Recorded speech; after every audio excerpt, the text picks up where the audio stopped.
Welcome to this Windows Computer and Technology channel, and today in our news commentary, and it's an interesting little aspect of the commentary today. So there was a controversy going on with Microsoft. Now this touches developers mostly. People that are not developers might not really know exactly what's happening, but it could be, if you're interested a little bit in technology and how things work, it could be interesting for some of you out there, tech enthusiasts.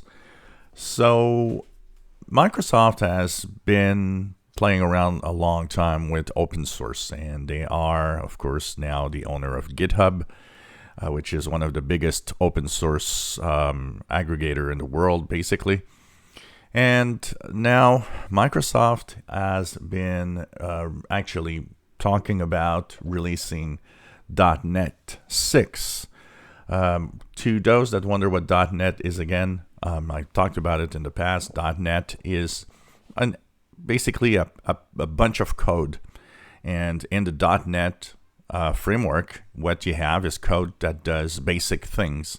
So when you actually are a developer and want to make software, and, instead of having to rewrite certain things, you can use the code that's already written for you to make things easier and go a little faster.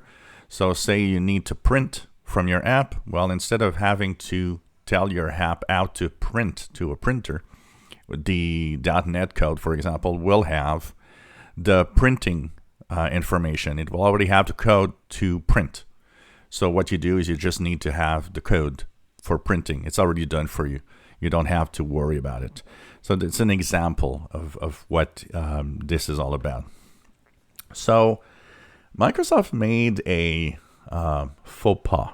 It actually, I'll give my opinion on it. So what happens is that Microsoft is going to have .NET 6 in November. And it announced in May that it was bringing something called hot reload functionality. So hot reload functionality is a way for developers to modify source code and to be able to still test their apps without to have, to recompile or do a rewriting of the code all the time.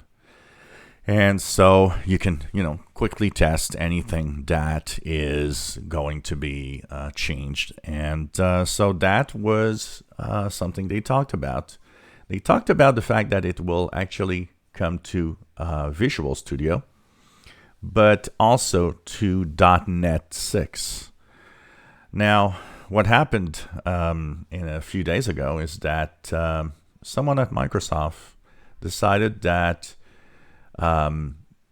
the .NET version would not be in there. So hot reload would be only in Visual Studio. And so it made a controversy because Visual Studio is a paid product. And so the community of open source developers kind of cried out that Microsoft isn't trustworthy, and that's Microsoft trying to control again, and so on. So, of course, Microsoft Scott Hunter said that we made a mistake in executing on our decision and took longer than expected to respond back to the community. We have approved the pull request and re-enabled hot reload, and it will be in the public build of .NET 6 Software Development Kit. So they backed off because everybody was going crazy about it. Now, let's be fair. This shows technically how the developer community does not trust Microsoft.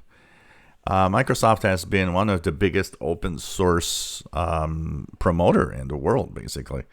It's difficult to not understand that Microsoft actually, if really Microsoft was that bad, open source would not be part of what they do, and they do embrace open source quite a lot.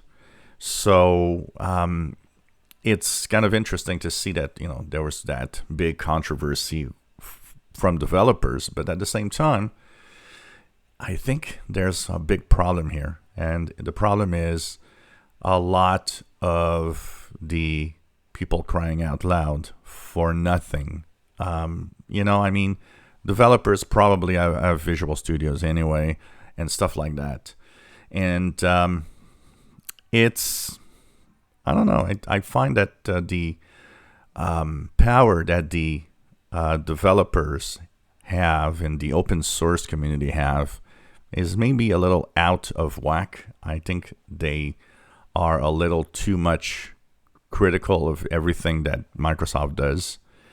There are reasons why some people might fear or might not like Microsoft, but I think in this case, it's really the open source community, and they just don't want any changes anytime and all the time, and Microsoft has to deal with that.